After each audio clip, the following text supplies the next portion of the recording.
Facebook પર આજનો એક વિષય લઈને આપની સમક્ષ ફરીથી ઉપસ્થિત થઈ રહેલો છું. વેદોથી રોકેટ સાયન્સ સુધીની સફર.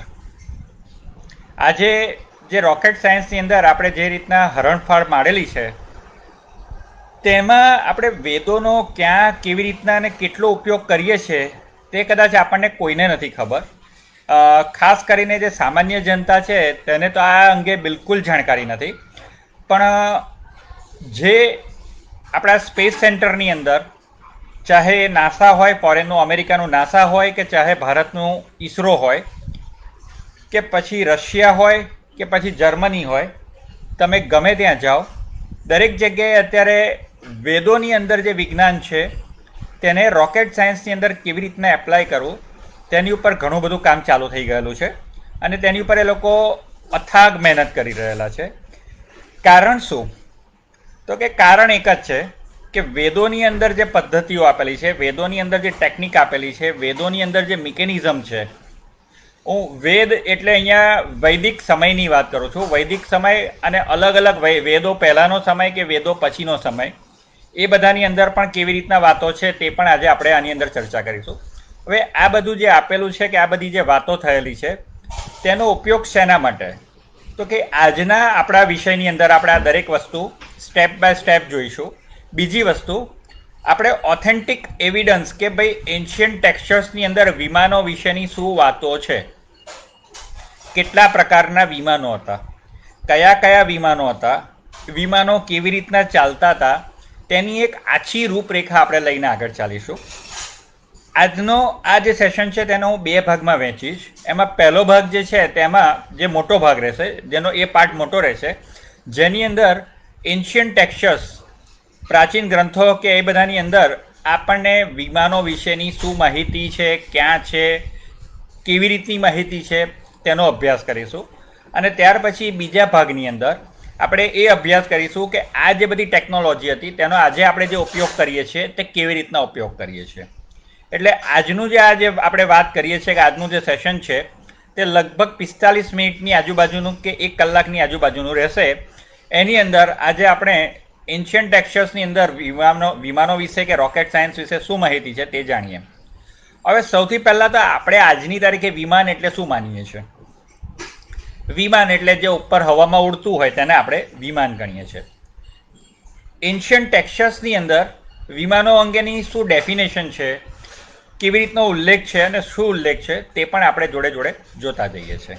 ઓકે, હવે શરૂઆત આપણે કરીએ તો કે સૌથી પહેલાં એ શરૂઆત કરતાં પહેલાં હું તમને મારી એક ઓળખાણ આપી દઉં ટૂંકાણમાં. કારણ કે આ જે વિમાનોની ને બધી જે વાત કરવાની છે તેના માટે મારી પોતાની ઓળખાણ આપવી પણ એટલી જ મહત્ત્વની છે. હું પોતે ઈસરોની અંદર વૈજ્ઞાનિક તરીકે કામ કરું છું. મંગળ મિશન અને ચંદ્રયાન 2ની અંદર હું ટીમ મેમ્બર હતો, કન્સેપ્ટ ડિઝાઇન પ્રોવાઈડર હતો.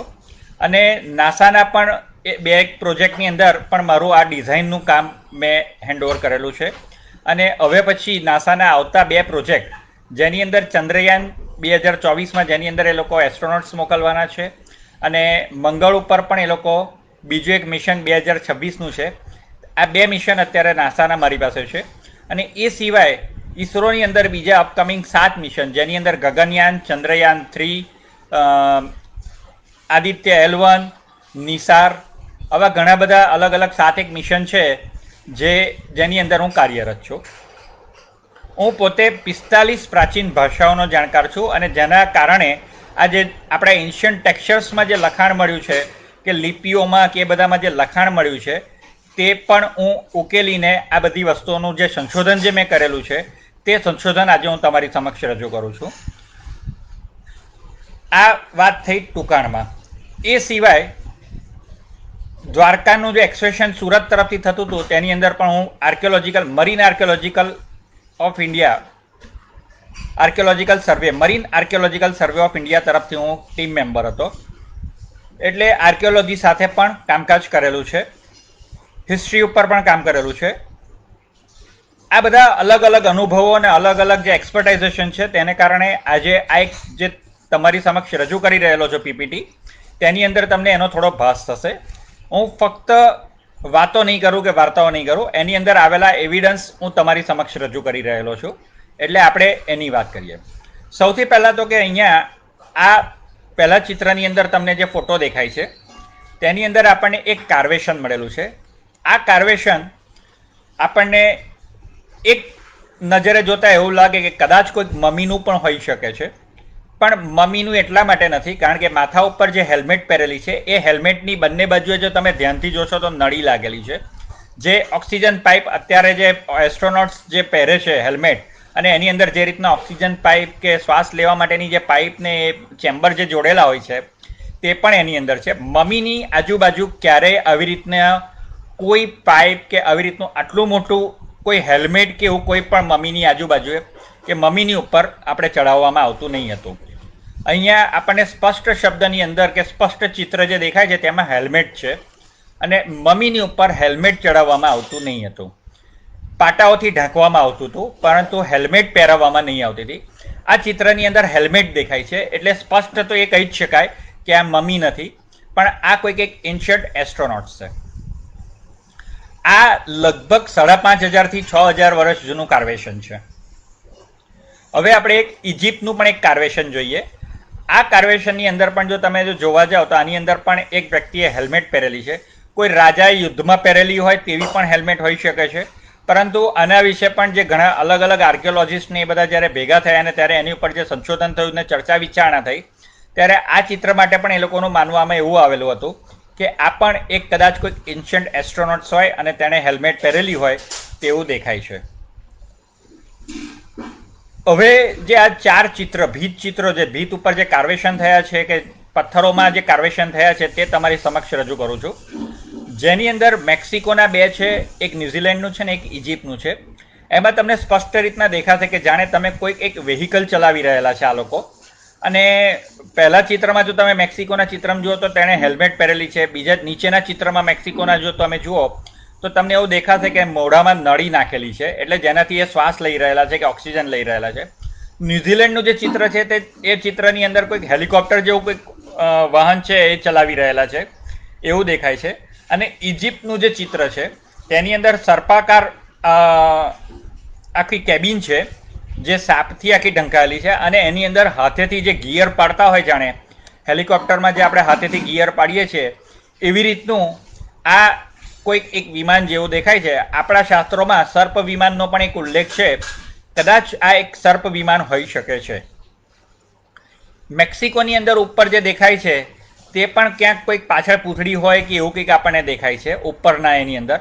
અને નીચેના વિમાનની અંદર તો પ્રોપર ટેકનિકલ આખી સિસ્ટમ ડેવલપ થઈ હોય તેવી રીતનું જ વિમાન કે ન્યુઝીલેન્ડના એની અંદર પણ એવી રીતનું દેખાય છે.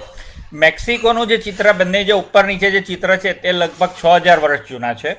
ન્યુઝીલેન્ડનું જે આ ચિત્ર છે તે લગભગ આપણે જો જોવા જઈએ તો 2,000 થી 2,500 વર્ષ જૂનું છે. અને એન્શિયન્ટ ઇજિપ્તનું જે ચિત્ર છે તે પણ ફરીથી આપણે વાત કરીએ તો 5,000 થી 5,500 વર્ષ જૂનું છે. 1102 ની અંદર સ્પેનિશ સિટીમાંથી આપણને આ એક ભીત ચિત્ર જોવા મળેલું છે. ભીત ઉપર કાર્વેશન થયેલું છે. આ કાર્વેશન જે થયેલું છે તે કાર્વેશન જે તમે જોશો તો એની અંદર તમને સ્પષ્ટ રીતના દેખાય છે કે એક હેલ્મેટ પહેરેલી છે, સ્પેસ સૂટ પહેરેલો છે. સ્પેસ સૂટની ઉપર તમે બેલ્ટ બાંધેલો છે, અને સ્પેસ સૂટની નીચે તમે જો જુઓ તો જે રીતના સ્પેસમાં જતા એસ્ટ્રોનોટ જે રીતના બૂટ પહેરે છે એ જ રીતના બૂટ તમને અહીંયા ચંદ્રની ધરતી પર જ્યારે આપણે ગયેલા હતા અને નીલ આર્મસ્ટ્રોંગના પગમાં જે બૂટ હતા કે જે રીતની એની ડિઝાઇન કે બાંધણી હતી તે જ સેમ તમને અહીંયા આ ચિત્રની અંદર દેખાય છે. કોઈક એક મશીન ઉપર બેસીને એને ક્યાંક ઓપરેટ કરતા હોય સ્પેસ સૂટ પહેરીને એવું આપણને સ્પષ્ટ રીતના દેખાય છે. આજથી 1000 વર્ષ પહેલાં ઈસવીસન 1102 ની અંદર જે આપણને આ ચિત્ર દેખાય છે એ ચિત્રની અંદર આપણે જો વિચાર કરીએ તો આજથી 1000 વર્ષ પહેલાં આવી રીતનો સૂટ શેના માટે વપરાતો હશે કે કયા કામથી વપરાતો હશે તેની આપણને કોઈને અંદાજ નથી. હેલ્મેટ જે છે અત્યારે આપણે જે હેલ્મેટ પહેરીએ છીએ તે જ રીતની આ એક હેલ્મેટ છે. એટલે હેલ્મેટ પણ તમે જો જુઓ તો આ પ્રકારની હેલ્મેટનો આ પહેલાં ક્યારેય આવી રીતનો આપણને રેફરન્સ મળ્યો નથી. અને સ્પષ્ટ શબ્દોમાં જે રીતના જે એસ્ટ્રોનોટ બેઠેલો છે કે જે રીતના વ્યક્તિ બેઠેલો છે કે ઊભેલો છે એ હવામાં જાણે ફ્લોટિંગ કરતો હોય, તરતો હોય એવી રીતનું આ ભીત ચિત્ર છે. એટલે સ્પષ્ટ રીતના અહીંયા આપણને ખબર પડે છે કે આ ક્યાંક કોઈક એસ્ટ્રોનોટ હોય એવું આની અંદર દેખાઈ રહેલું છે. હવે આ બધા ચિત્રો સિવાય આપણને જે સૌથી ઓથેન્ટિક જે વાત મળેલી છે, આજથી લગભગ 5000 વર્ષ પહેલાં ઇજિપ્તના ટેમ્પલ ઓફ સેતી એટ એબાઇડસ પાસે ટેમ્પલ ઓફ સેતીની અંદર જે સીલિંગ બીમ છે એની ઉપર કેટલાક ચિત્રો કોતરેલા છે અને એ ચિત્રો અત્યારે તમારી સમક્ષ મેં રજૂ કર્યા છે. તમને સ્પષ્ટ રીતના દેખાશે કે આ ચિત્રોની અંદર તમને શું શું દેખાઈ રહ્યું છે. જાણીને આશ્ચર્ય થાય છે ને. આ 5000 વર્ષ જૂનું કન્સ્ટ્રક્શન છે અને એની ઉપર 5000 વર્ષ પહેલાં આ કાર્વેશન થયેલું હતું. હવે જે અહીંયા તમને જે નાના નાના જે બધા ચિત્રો દેખાય છે તેને આપણે એક પછી એક મોટા કરીને જોઈએ. સૌથી પહેલાં જે તમને ચિત્ર દેખાતું હતું આની અંદર તમને એક હેલિકોપ્ટર દેખાતું હતું. તમે અહીંયા એને મોટું કરીને જુઓ. અત્યારના હેલિકોપ્ટર અને 5000 વર્ષ પહેલાં જે ચિત્ર દોરવામાં આવેલું હતું તે બેમાં કેટલી સિમિલારિટી છે, કેટલી સરખામણી છે એ તમને આ ચિત્ર ઉપરથી સ્પષ્ટ અંદાજ આવશે. એટલે એનો મતલબ એ તો થાય જ છે કે 5000 વર્ષ પહેલાં પણ આવું ક્યાંક કંઈક કન્સ્ટ્રક્શન કે મિકેનિઝમ કે ટેકનોલોજી હોઈ શકે છે. આ સબમરીન છે. અત્યારે જે સબમરીન વાપરીએ છીએ ને આ જે સબમરીન છે, આ સબમરીન વિશેનો એક રેફરન્સ પર્શિયન આર્કાઇવ્સમાં પણ તમને મળે છે. ઓલ્ડ પર્શિયન આર્કાઇવ્સ જે છે તેની અંદર તમને એક સ્પષ્ટ એવો ઉલ્લેખ મળે છે કે વિષ્ણુ એ કાસ્પિયન સમુદ્રની દક્ષિણે આવેલા વૈકુંઠ નામના એક નગરની અંદર વિકુષ્ટા નામના રાજા હતા. તેમણે વિષ્ણુને દત્તક લીધેલા હતા અને એમણે વિષ્ણુને 2 વસ્તુ ભેટમાં આપેલી હતી. એ લઈને વિષ્ણુ ક્ષીરસાગર એટલે કે ડેડ સીની અંદર, એ વખતે ડેડ સીની અંદર આ વેહિકલ લઈને એ ફરતા હતા અને એ વેહિકલનું નામ જે આર્કાઇવ્સની અંદર, એટલે આર્કાઇવ્સની અંદર જે હિસ્ટોરિકલ ડોક્યુમેન્ટ્સ પ્રિઝર્વ થાય છે જે તે દેશોની અંદર કે જે તે કન્ટ્રીની અંદર, તેનો એક સંગ્રહ જે છે તે આર્કાઇવ્સમાં થાય છે, ઓથેન્ટિક સંગ્રહ. અને એ જે સંગ્રહ છે તેની અંદર આપણને આ સબમરીન વિશેનો ઉલ્લેખ છે કે આ સબમરીન જે વિષ્ણુ પાસે હતી તે સબમરીનનું નામ હતું નાગશૈયા. તમે જો એક બીજી રીતના વિચાર કરો તો દરિયાની અંદરથી કે સમુદ્રની અંદરથી કે પાણીની અંદરથી તમને છે ને સર્પ મળશે. નાગ પ્રજાતિ તમને ક્યારે પણ સમુદ્રમાં નહીં મળે. સમુદ્રમાંથી કે પાણીમાંથી તમને સર્પ પ્રજાતિ મળશે, નાગ પ્રજાતિ નહીં મળે. એટલે આ એક સબમરીન છે. અને એવી જ રીતના વિષ્ણુ પાસે જે વિમાન હતું તે વિમાનનું નામ ગરુડ. આપણે એમ કહીએ કે ગરુડ એ એમનું વાહન છે ને, ગરુડ નામના પક્ષીની ઉપર ઉડતા હતા બેસીને, પણ ગરુડ એ એમનું વિમાન હતું. એનો પણ આગળ આપણે ઉલ્લેખ જોઈએ છે. હવે આ એક ચિત્ર ગ્લાઇડરનું છે. આ ચિત્રની અંદર તમે ઉપરના ચિત્રમાં જોશો તો એ પણ જમીનથી લગભગ 1.5 ફૂટ 1 ફૂટ અદ્ધર છે અને ગ્લાઇડર પણ જમીનથી 1.5 ફૂટ 1 ફૂટ અદ્ધર ચાલે છે. મહાભારતની અંદર યુધિષ્ઠિર પાસે જે રથ હતો જે જમીનથી 1.5 ફૂટ ઉપર ચાલતો હતો, તો એ રથને આપણે ગ્લાઇડર કહી શકીએ? જી, એ રથને આપણે ગ્લાઇડર કહી શકીએ કારણ કે that was a glider. A glider હતો. એ સિવાય આ બીજું એક ચિત્ર છે, ઝેપલિન એરપ્લેન છે. ઓકે. સ્ટોનહેન્જ એ શું છે? તો કે એ ઘણા બધા વૈજ્ઞાનિકોએ ને ઘણા બધા આર્કિયોલોજિસ્ટોએ જ્યારે એની પર કામ કર્યું ત્યારે એવું માનવામાં આવે છે કે એ મેજર પ્લેનેટરી ગ્રીડ પોઈન્ટ છે જે લગભગ ઈસવીસન પૂર્વે 2500 થી 3000, એટલે આજથી લગભગ આ પણ 5000 વર્ષ પૂર્વેનું, 4500 થી 5000 વર્ષ પૂર્વેની બાંધકામ છે. અચ્છા, સ્ટોનહેન્જ વિશેની એક અદ્ભુત વાત કરીએ તો આજે આપણે ઇન્ડિયાની અંદર જે સેટેલાઇટ લોન્ચ કરીએ છીએ કે રોકેટ લોન્ચ કરીએ છીએ તે શ્રી હરિકોટાથી કરીએ છીએ, ચેન્નઈથી ઉત્તર તરફ જઈએ ત્યારે. અને એનું કંટ્રોલિંગ ક્યાંથી કરીએ છીએ? તો કે બેંગ્લોરના સેન્ટર ઉપરથી કરીએ છીએ.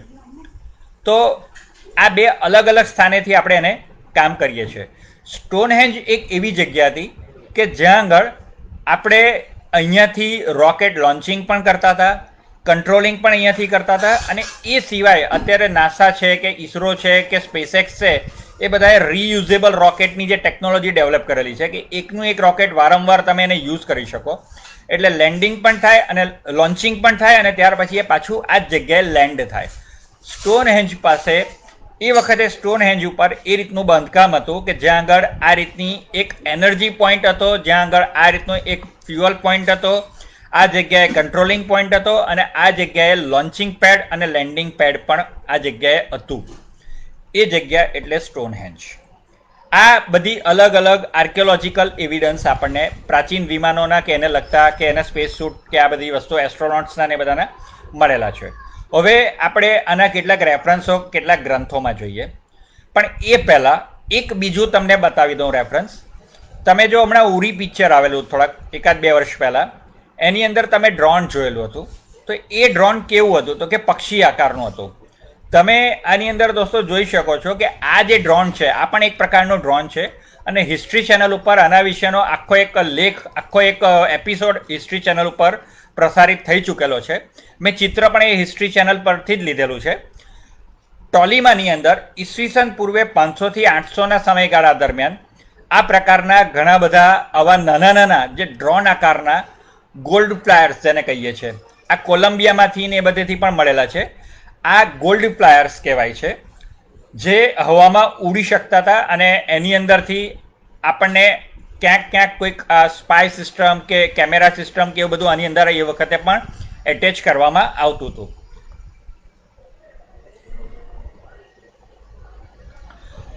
હવે આપણે કેટલાક રેફરન્સ જોઈએ.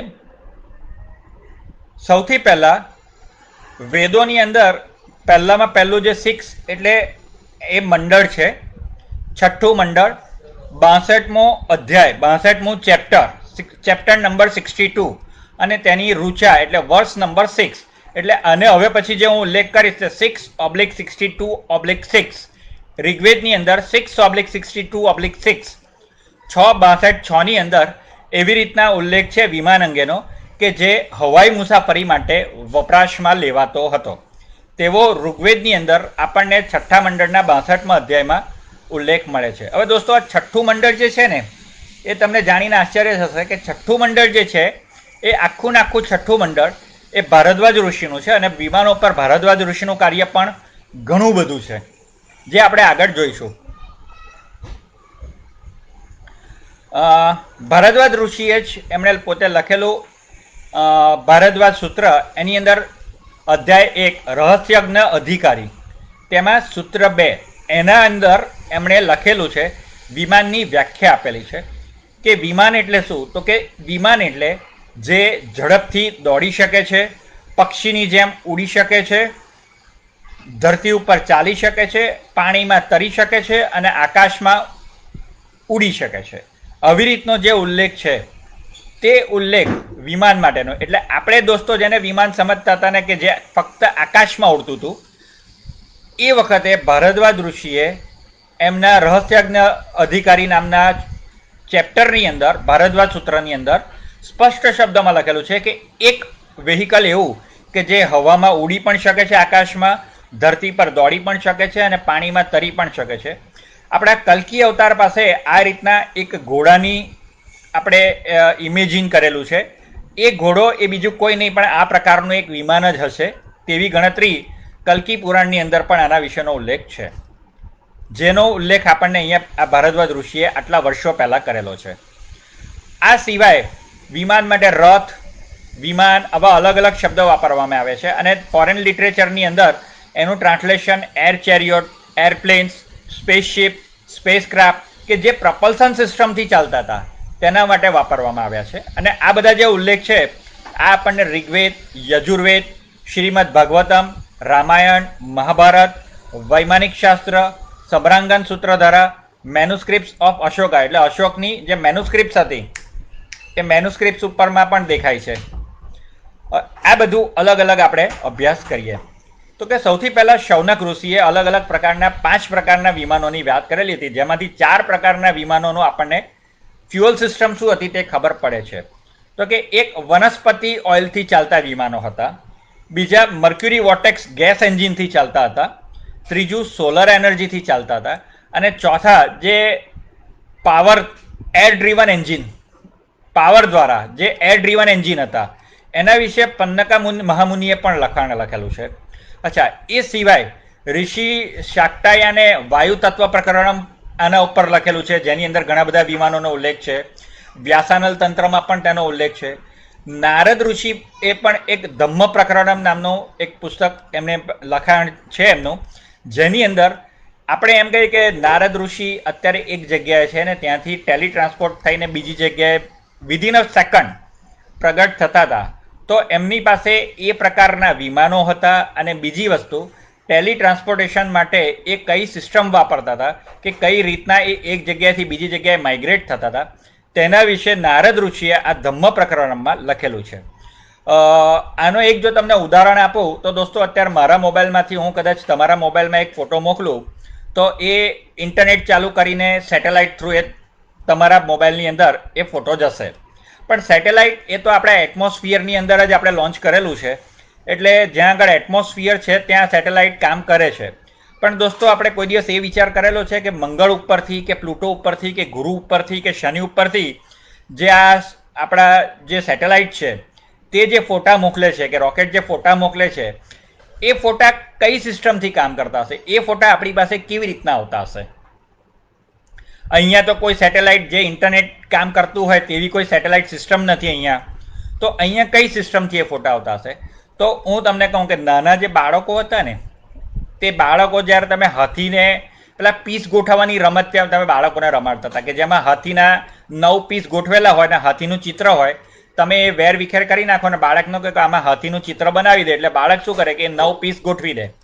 હવે તમે એક વખત એને ગોઠવવાનું કહો, ગોઠવી આપે, બીજી વખત કહો, એટલે બાળક પણ હોશિયાર હોય કે વારંવાર તમે પૂછો એટલે એ શું કરે તો કે એકવાર ગોઠવ્યું હોય પછી એ ચિત્રને ઊંધું કરીને એની પાછળ ચિત્રની ઉપર નંબર લખી દે કે આ પીસ 1 નંબરનું, આ 2 નંબરના, આ 3 નંબરનું, 4, 5, 6, 7, 8, 9. અને ફરીથી જ્યારે પણ ગોઠવવાનું કહો ત્યારે શું થાય તો કે એ પાછળથી ઊંધું કરીને ગોઠવી દે અને પછી ચિત્ર છતું કરીને તમને બતાવી દે. તેવી જ રીતના આ રોકેટની અંદર કે સેટેલાઇટની અંદરથી જે રીતના ફોટા લેવાય છે તે નાના નાના પાર્ટિકલ્સની અંદર પાર્ટિકલ્સ ફોર્મમાં લેવાય છે, અને દરેક પાર્ટિકલ્સના એક એક નંબર એલોટ થયેલા હોય છે અને એ એક ચેઇન બનાવે છે. ત્યાંથી રોકેટમાંથી કે સેટેલાઇટમાંથી એ પાર્ટિકલ્સ સેન્ડ કરવામાં આવે છે ટોવર્ડ્સ the receiver centre. Receiver centre તરફ એને સેન્ડ કરવામાં આવે છે. તમે જ્યારે અહીંયા રિસીવિંગ એન્ડ ઉપર તમે એને રિસીવ કરો છો ત્યારે એ જે નંબર પ્રમાણે જે તમે પાર્ટિકલ્સ રિસીવ કર્યા છે એ પાર્ટિકલ્સને ત્યાર પછી કોમ્પ્યુટરાઇઝ સિસ્ટમની અંદર મૂકી અને તમે એને નંબર પ્રમાણે લાઇનસર ગોઠવી દો છો, એટલે તમારી સમક્ષ ચિત્ર રજૂ થઈ જાય છે. તો દોસ્તો, આ જ કામ નારદ ઋષિએ આ ધમ્મ પ્રકરણમાં આપણને હ્યુમન બોડી ઉપર કેવી રીતના થાય તેનો અંદાજ આપેલો હતો.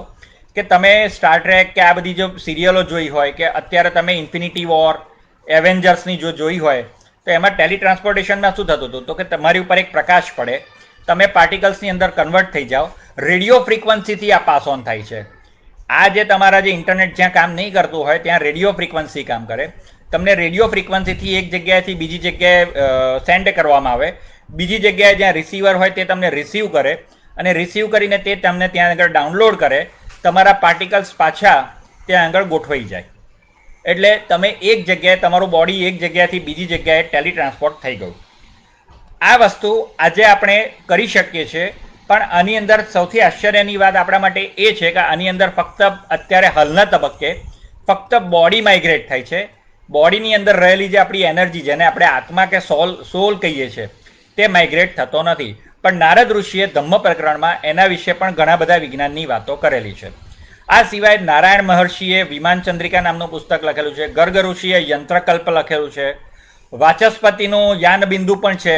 પણ તમને આશ્ચર્ય થશે કે આમાંથી એક પણ પુસ્તક અત્યારે આપણી પાસે ભારતમાં પ્રાપ્ત નથી થઈ શકતા, પ્રાપ્ય નથી. આ બધા પુસ્તકો જર્મની પાસે છે, આની ઓરિજિનલ કોપી બધી જર્મની પાસે છે. ઈસવીસન 1954 થી ઈસવીસન 1956, 1954 થી 1956ની વચ્ચે આ 2 વર્ષની અંદર જર્મનીથી ઘણા બધા ટ્રાવેલર્સ અહીંયા આવેલા હતા. ખંભાતની આજુબાજુના વિસ્તારોમાં એ લોકો ફરતા હતા અને જેમની પાસે સંસ્કૃત લિટરેચર કે સંસ્કૃત બુક હતી કે સંસ્કૃત ટેક્સચર્સમાં જો લખાણ હતા, મેન્યુસ્ક્રિપ્ટ કે જે પણ કંઈક હતું, પણ સંસ્કૃતમાં, તો એ પુસ્તકો માટે એમણે 150 રૂપિયે કિલો પસ્તી ઉચકેલી. એ જમાનામાં 150 રૂપિયે કિલો, 150 રૂપીસ પર કેજી. આજે પસ્તીનો ભાવ 10 રૂપિયા છે. 1954માં 150 રૂપિયે કિલોના ભાવે જે પસ્તી ઉચકેલી, એ પસ્તી એ લોકો કંડલા બંદરેથી 9 શીપ ભરીને, 9 જહાજ ભરીને આ બધા પુસ્તકો ભારતથી જર્મની લઈ ગયેલા હતા. અને એ સમયે આપણા ઘણા બધા પુસ્તકો આપણી પાસેથી જતા રહ્યા છે. અચ્છા, એ સિવાય યજુર્વેદની અંદર 9મા મંડળમાં 8મું ચેપ્ટર જે આપેલું છે તેમાં જેટ સ્પીડથી ઉડતા મશીનોની વાત કરેલી છે. ઋગ્વેદની અંદર ફરીથી ચેપ્ટર 1ની અંદર, મંડળ 1ની અંદર ચેપ્ટર 37 શ્લોક 1 એની અંદર સ્પોર્ટ્સ વ્હીકલની વાત કરેલી છે. અથર્વવેદની અંદર 20મા મંડળની અંદર 76મો ચેપ્ટર વર્ષ 2 ઋચા 2, જેની અંદર આપણે ટ્રાન્સપોર્ટેશન માટે પણ જે વપરાશમાં લેતા હતા, જેમ કે અત્યારે બસ અને ટ્રેન વ્હીકલ તરીકે વાપરીએ છીએ, તેવા વિમાનોની પણ અથર્વવેદની અંદર ઉલ્લેખ આપણે જોવા મળે છે. અચ્છા, એ સિવાય એક બીજું તમને ચિત્ર અહીંયા બતાવું છું. અસીરિયાની અંદર ઈસવીસન પૂર્વે 9મી સદીની અંદર આ ચિત્ર આપણને ભીતની અંદર કાર્વેશન કરેલું જોવા મળ્યું છે. અને જર્મનીએ 2010ની અંદર જે ટેન્કર યુઝ કરેલી હતી, તે ટેન્કરનો નીચે મેં ચિત્ર મૂકેલું છે. તમે જોઈ શકો છો બંને ચિત્રોની અંદર કેટલી સરખામણી છે. બંને વોરફેર માટે વપરાતા હતા, યુદ્ધમાં વપરાતા વાહનો છે, બંને વાહનો. નીચે જે છે તે પણ ટેન્કર છે, ઉપર આપણે એને રથ કહીએ છીએ, પણ that was also one kind of tanker. એ પણ એક પ્રકારની ટેન્કર જ હતી, અને જેની અંદર શસ્ત્રો, સરંજામ, બધું અસ્ત્ર શસ્ત્ર બધું જ એમાં મૂકવામાં આવતું હતું. એની અંદર પણ સૈનિકો અત્યારની જેમ જ ટ્રાવેલ કરી શકતા હતા અને એમાં બેસીને યુદ્ધ કરી શકતા હતા. હવે આ સિવાય ઋગ્વેદની અંદર આપણને કેટલાક રેફરન્સીસ જે મળેલા છે તે હું અહીંયા તમને મેં પાછળ જે લાલ અક્ષરમાં તમને દેખાય છે તે ઋગ્વેદની અંદર 6ઠ્ઠા મંડળમાં 58મા અધ્યાયમાં 3જો શ્લોક, 9મા મંડળના 14મા અધ્યાયમાં 1લો શ્લોક, એટલે આવી રીતના મેં અલગ અલગ રેફરન્સ આપેલા છે. પણ આ રેફરન્સની અંદર કયા પ્રકારના વિમાનોની વાત થઈ છે તે હું અહીંયા તમને જણાવું છું. તો કે ઋગ્વેદની અંદર સૌથી પહેલાં તો કે જલયાનની જે વાત કરેલી છે. જલયાન એટલે શું? જલયાન એટલે જે હવામાં અને પાણીમાં જઈ શકે, ટ્રાવેલ કરી શકે તેવા વિમાનોની વાત છે. તેનો ઉલ્લેખ ઋગ્વેદમાં 6/58/3માં છે. કારા વિમાન કે જે જમીન ઉપર ચાલી શકે અને પાણીમાં પણ ચાલી શકે તેવા 9/14/1માં છે.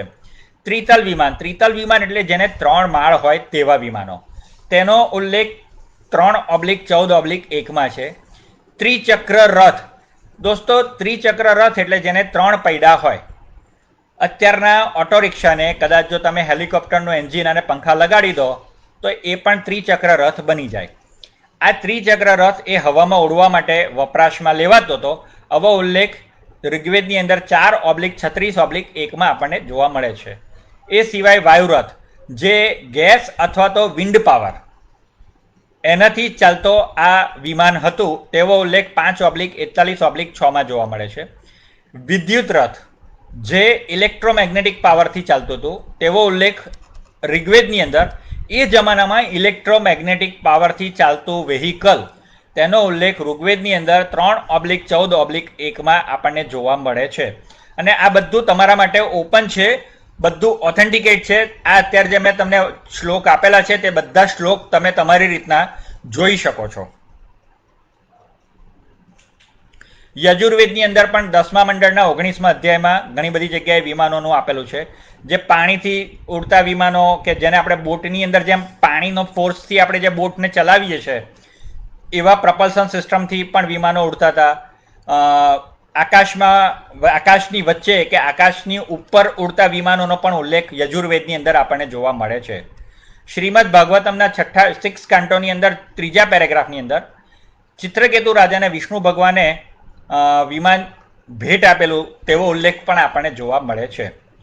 એ સિવાય રામાયણની અંદર જે સપ્તઋષિ હતા, એ સપ્તઋષિ પાસે પણ અલગ અલગ વિમાનો હતા.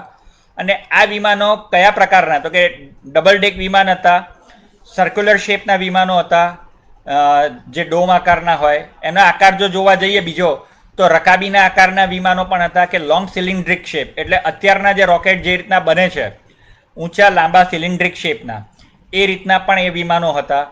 અચ્છા, એની અંદર જે એન્જિનો મૂકવામાં આવતા હતા તેના આધાર ઉપર પણ એનું નામ આપવામાં આવતું હતું. તો કે જે વિમાનોની અંદર 2 એન્જિન હોય તેને અગ્નિહોત્ર વિમાન કહેવાતા હતા. જે વિમાનની અંદર ઘણા બધા એન્જિનો હોય, એટલે 2 કરતાં વધારે એન્જિન હોય, જેમ કે આપણે કાં તો મોટા જાયજેન્ટિક એન્જિન હોય, જેમ કે આજના જેટ વિમાનની આપણે વાત કરીએ, તો એવા મલ્ટી એન્જિન્સવાળા જે વિમાનો હતા તેને આપણે એલિફન્ટ વિમાન એટલે ગજ વિમાન આપણે નામ આપેલું હતું તેનું, ગજ વિમાન.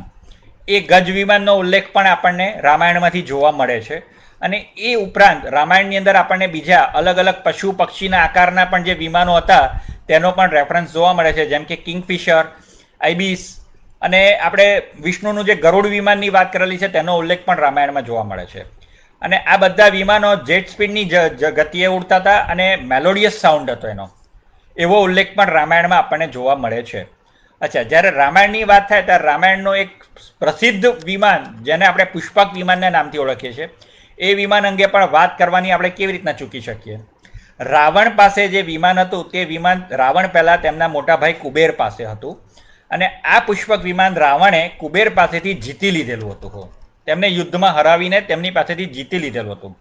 અને આ વિમાનની અંદર રાવણે પોતે એટલા મોટા વૈજ્ઞાનિક હતા કે એમણે એટલું બધું મોડિફિકેશન આની અંદર કરેલું હતું. કેમિસ્ટ્રીનો ઉપયોગ કરેલો હતો, મિકેનિકલ એન્જિનિયરિંગ જે આવે છે તેનો પણ આની અંદર ઉપયોગ કરેલો હતો. એટલે ટેકનિકલી અને કેમિકલી બેઉ રીતના જો તમે જોવા જાઓ તો આ વિમાનની રચનામાં, સંરચનામાં એમણે ઘણો બધો ફેરફાર કર્યો.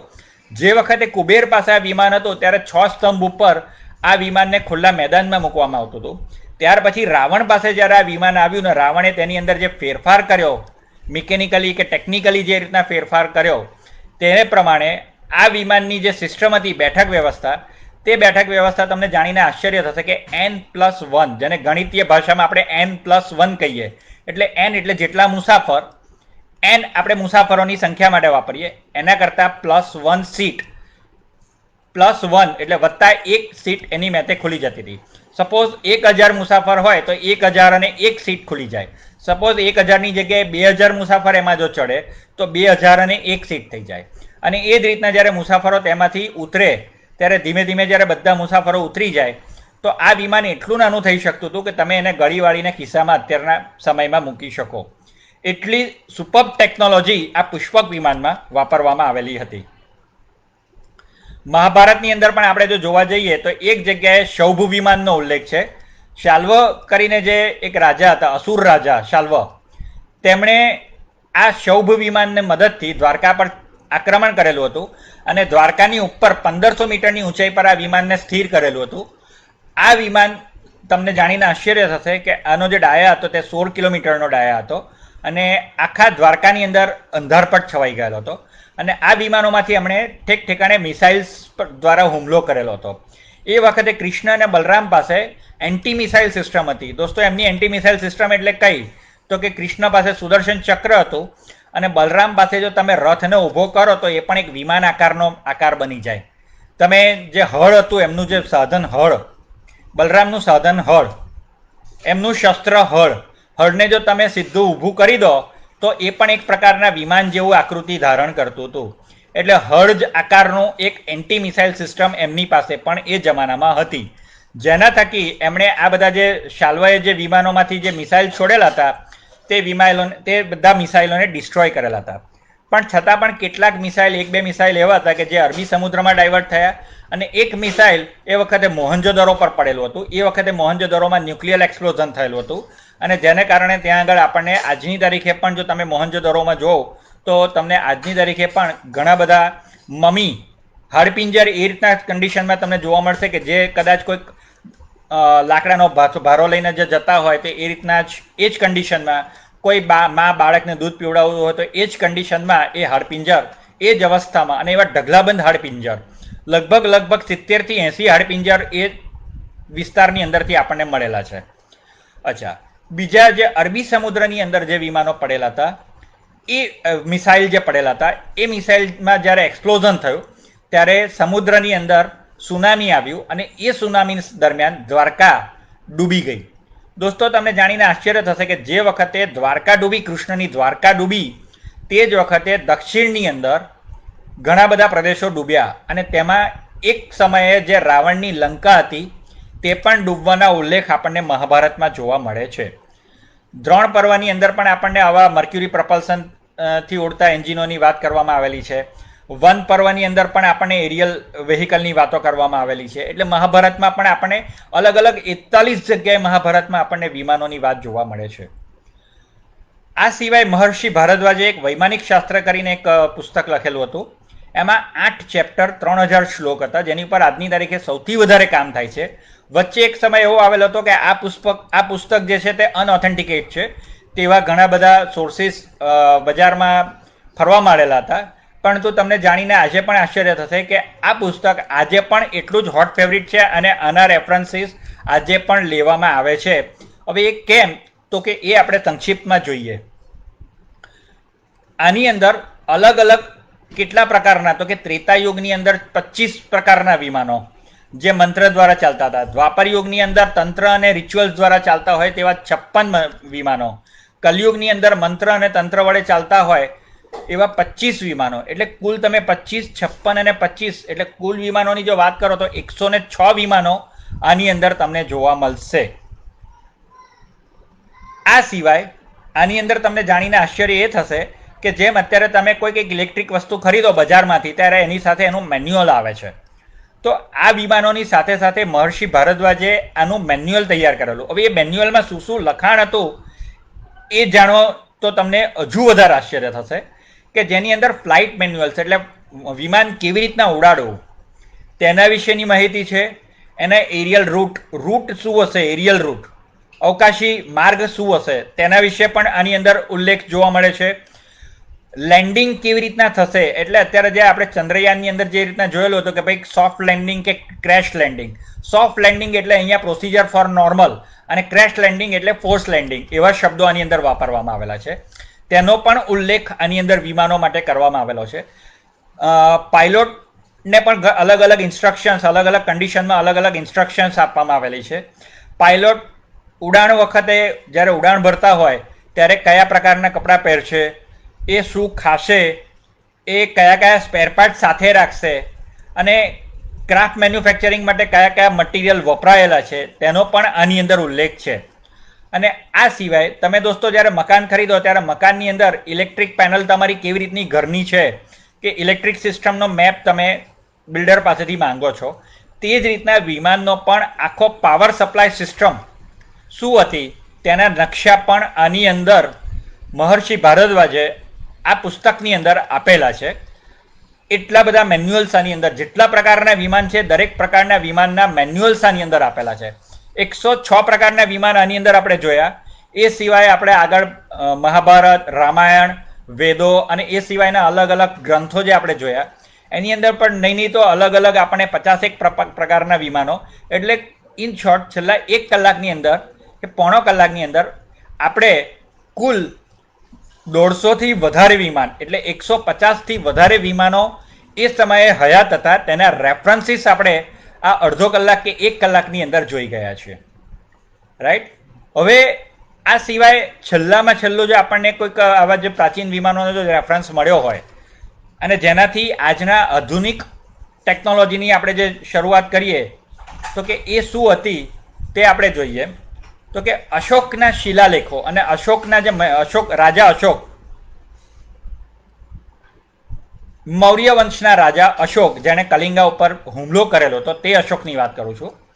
જેમ અકબરના દરબારમાં 9 રત્ન હતા તેમ અશોકના દરબારમાં પણ એ વખતે 9 રત્ન હતા તેવો ઉલ્લેખ આપણને જોવા મળે છે. અને એની પર જે વેસ્ટર્ન હિસ્ટોરિયન્સ છે એ લોકોએ ત્યાર પછી આર્કિયોલોજિસ્ટ કે હિસ્ટોરિયન છે તે લોકોએ જે લખાણ લખેલું હતું તેમાં એમણે આ 9 રત્નોને secret society of 9 unknown men, આ માણસોને, આ જે ઇન્ટેલેક્ચ્યુઅલ પર્સન હતા જે 9, એ લોકોને અશોકે છુપાવે છે કે છુપાવીને રાખેલા હતા કે જેથી એમનું કોઈ અપહરણ કે એવું કંઈ કરીને તેમનો મિસયુઝ ના કરે.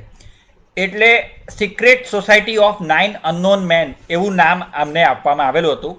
અને આ દરેકે દરેક વ્યક્તિ પોતપોતાના ક્ષેત્રની અંદર વિશેષજ્ઞ હતા, એટલે એમણે પોતપોતાના ક્ષેત્રની અંદર અલગ અલગ રિસર્ચ વર્ક, સંશોધન કાર્ય અને તેની ઉપરનું લખાણ કરેલું હતું. અને આ લખાણ જે થયેલું હતું તેને પણ અશોકે એ સમયે ગુપ્ત રીતના સંગ્રહ કરેલો હતો.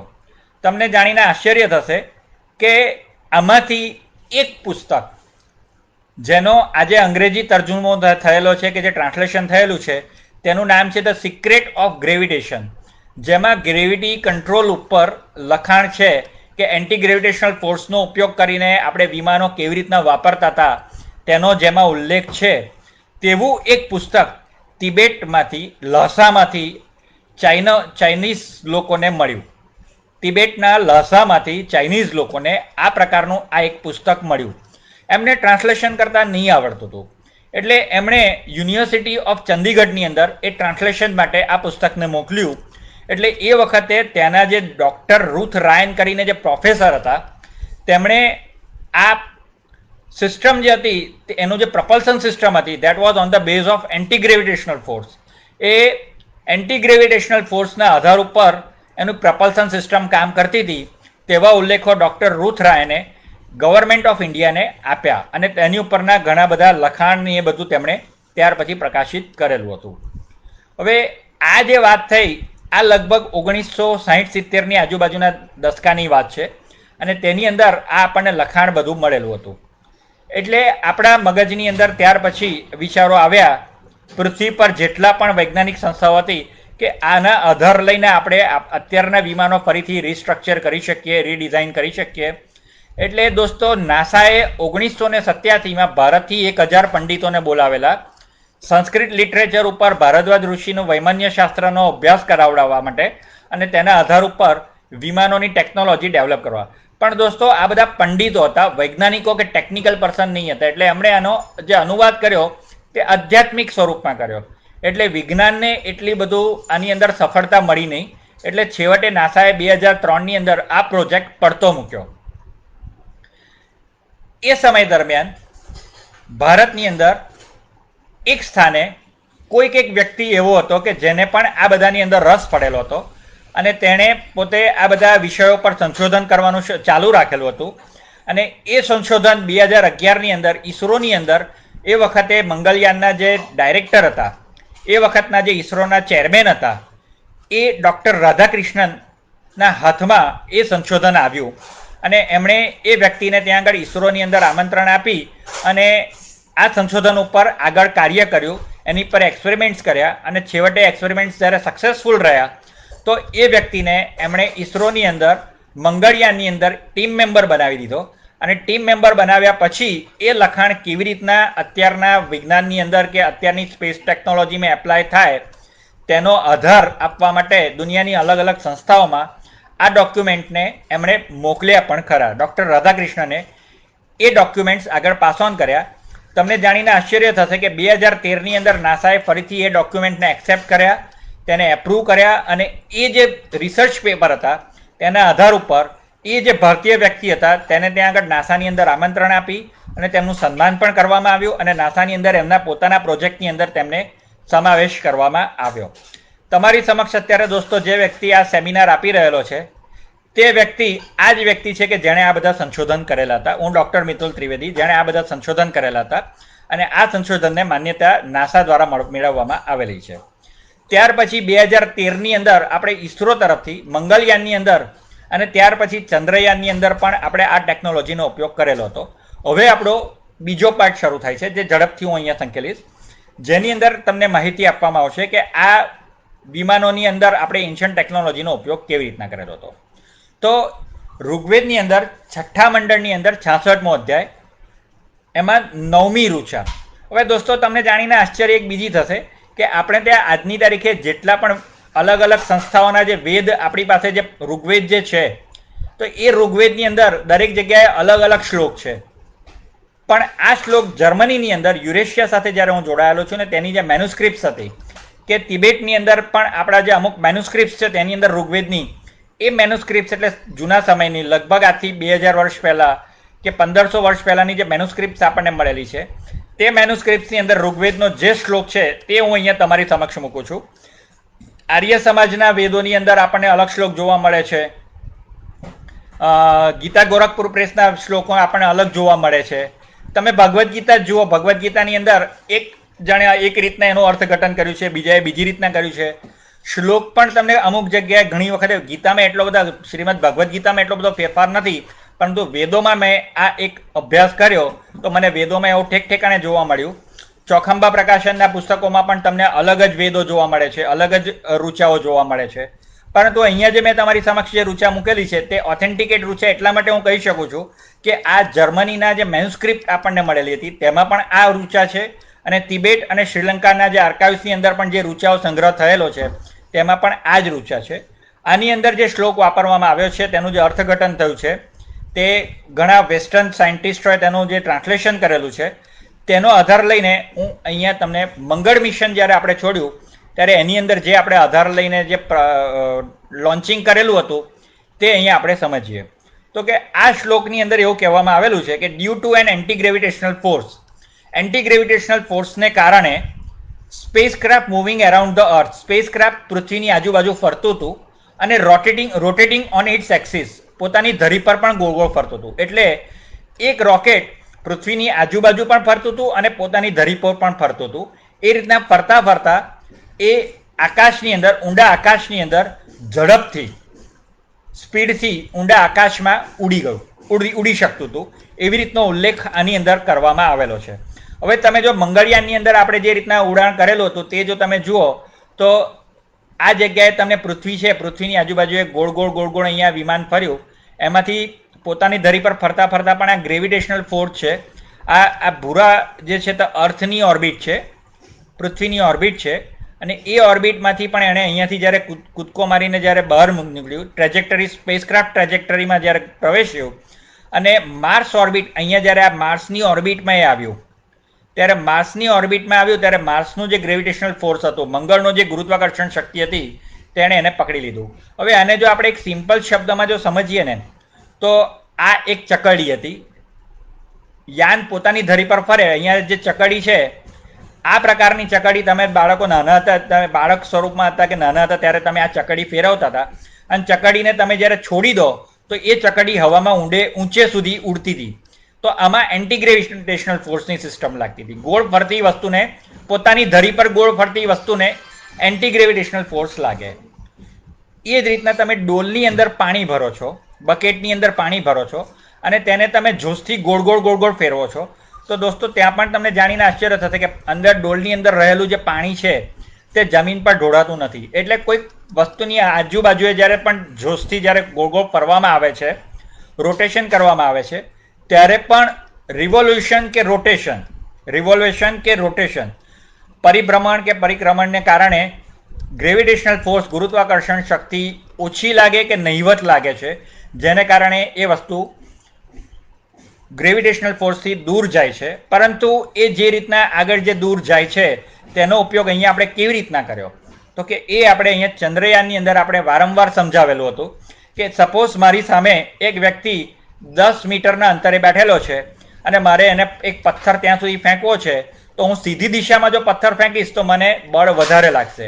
એટલે હું શું કરીશ તો કે પથ્થરને દોરીથી બાંધી દઈશ, પથ્થરને ગોળ ગોળ ફેરવવાનું ચાલુ કરીશ અને દરેક ચક્કરની અંદર એ પથ્થરને થોડીક ઢીલ આપીશ દોરીને, એટલે ઢીલથી એ પથ્થર સહેજ વધારે મોટું ગોળ ચક્કર કાપશે. દરેક ચક્કરની અંદર હું સહેજ ઢીલ આપીશ એટલે દરેક ચક્કર પહેલાના ચક્કર કરતાં મોટું થતું જશે. તમે અહીંયા જો જોઈ શકો છો કે અહીંયા પણ આ પહેલું ચક્કર, આ બીજું ચક્કર, આ ત્રીજું ચક્કર, આ ચોથું ચક્કર ને પાંચમું ચક્કર. હવે એ રીતના એ ચક્કર કાપતા કાપતા જ્યારે છેલ્લું ચક્કર એ સામેવાળા વ્યક્તિના હાથ જ્યાં સુધી પહોંચે ત્યાં સુધી એ પથ્થર તમે દોરીથી ઢીલો આપતા આપતા ત્યાં સુધી પહોંચાડો, એટલે સામેવાળો વ્યક્તિ પોતાનો હાથ જ્યાં સુધી પહોંચે એ હાથથી એ પથ્થરને પકડી લે. એટલે સામેના ગ્રહની ગુરુત્વાકર્ષણ શક્તિ, ગુરુત્વાકર્ષણ એનું જે ઓર્બિટ છે એ ઓર્બિટ જ્યારે એને પકડી લે છે એટલે અહીંયાથી આપણે એ પથ્થરને દોસ્તો છોડી દઈએ છીએ અને સામેનો વ્યક્તિ કે સામેનો જે ગ્રહ છે તેની અંદર એ સેટેલાઇટ ગોળ ગોળ ફરવા માંડે છે. આ સિસ્ટમનો આપણે ઉપયોગ કરેલો. હવે આ સિસ્ટમની અંદર આપણે એક બીજી વસ્તુ શું કરતા હતા તો કે જ્યારે પથ્થરને છોડવાનો હોય ત્યારે થોડીક ઢીલ છોડીએ પાછળની બાજુએ અને ઢીલ આપીને તરત જ એ પથ્થરને આપણે પકડી લેતા હતા. કે જેને કારણે એ વધારે લાંબે સુધી વધારે આગળ જતો નહીં રહે. એટલે થોડુંક જ એન્જિન આપણે ચાલુ કરીએ અને પાછું એન્જિન બંધ કરી દઈએ. આપણી પાસે જે એર કન્ડિશન છે, એર કન્ડિશનની અંદર તમે જો જુઓ તો કોમ્પ્રેસર જો ઠંડુ થઈ જાય, રૂમ ઠંડો થઈ જાય તો કોમ્પ્રેસર ઓટોમેટિક બંધ થઈ જાય છે અને રૂમ પાછો ગરમ થાય તો એ કોમ્પ્રેસર ઓટોમેટિક સ્ટાર્ટ થઈ જાય છે. એ જ સિસ્ટમ આપણે એન્જિનની અંદર પણ વાપરવામાં આવેલી હતી. જ્યારે પિક્ચર બનાવવામાં આવ્યું મિશન મંગલ, ત્યારે એની અંદર લોકોને સમજવા માટે કે જાણવા માટે કે રસ જાગૃત કરવા માટે પૂરીવાળો કન્સેપ્ટ એની અંદર સમજાવવામાં આવેલો હતો.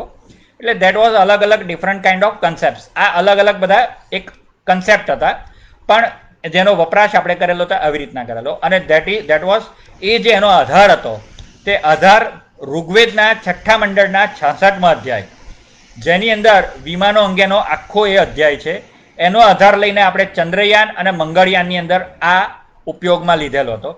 હવે આપણે જો બીજો એક જોઈએ તો વિદેશની જે વૈજ્ઞાનિક સંસ્થાઓ છે તે રોકેટને કેવી રીતના લોન્ચ કરતી હતી.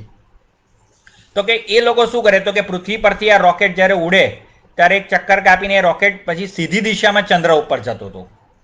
તમે જુઓ તો અહીંયાથી સીધી દિશામાં એપોલો 11 એને જ્યારે એનું ઉડાણ કર્યું ત્યારે સીધી દિશામાં. એટલે આ સંજોગોમાં શું થાય તો કે આ સંજોગોની અંદર તમારે બળ વધારે વાપરવા માટે તમે વધારે ફ્યુઅલનો ઉપયોગ કરો અને જેને કારણે તેનો ખર્ચો પણ વધી જતો હતો. જ્યારે આપણે શું કર્યું તો કે આપણે જે વપરાશ કર્યો તો આપણે આ ગોળ ગોળ ફરતા ફરતા આપણે એને ચંદ્ર સુધી જ્યારે અહીંયા પહોંચ્યું ચંદ્ર પર, ત્યારે ચંદ્રની ઓર્બિટ પર જ્યારે પહોંચ્યું ત્યારે આપણે અહીંયા પૃથ્વી પરથી એને છોડી અને ચંદ્રની ઓર્બિટમાં એ ગોળ ગોળ ફરતું ચંદ્ર ઉપર લેન્ડ કરવા માટે મોકલેલું હતું.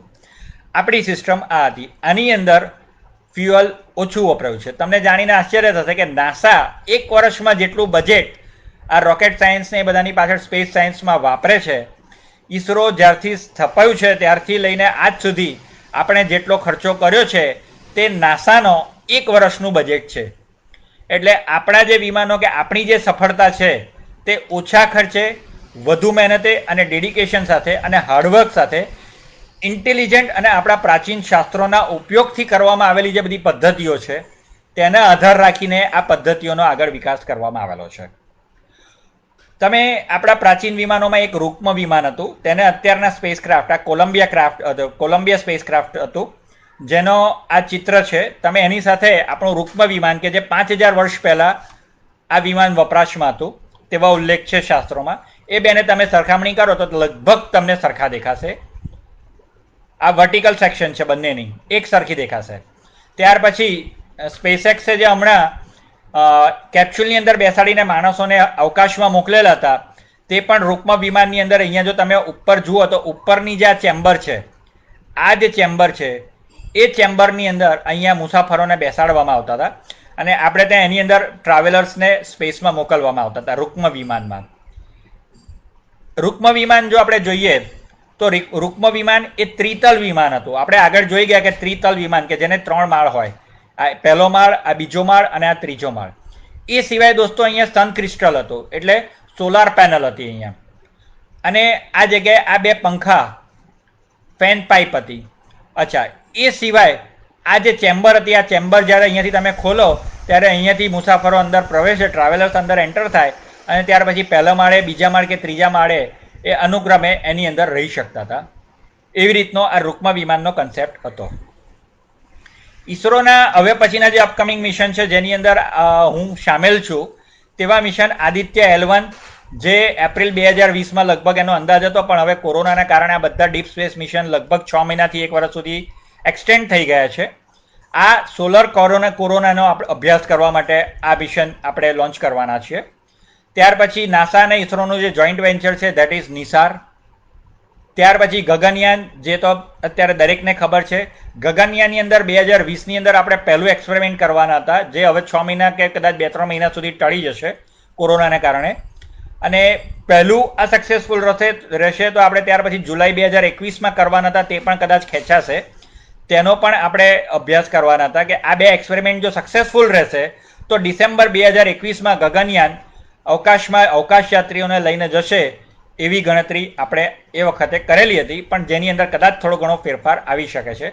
અને દોસ્તો, આ તમારી સમક્ષ ગગનયાનનું ચિત્ર છે, જે સ્પેસની અંદર જે કેપ્સ્યુલની અંદર બેસીને મુસાફરો જશે તે કેપ્સ્યુલ છે. આ તમને આ કેપ્સ્યુલ કે પછી અહીંયા તમે જે જોયેલી કેપ્સ્યુલ છે, આ કેપ્સ્યુલ આ લગભગ તમને સરખી દેખાય છે.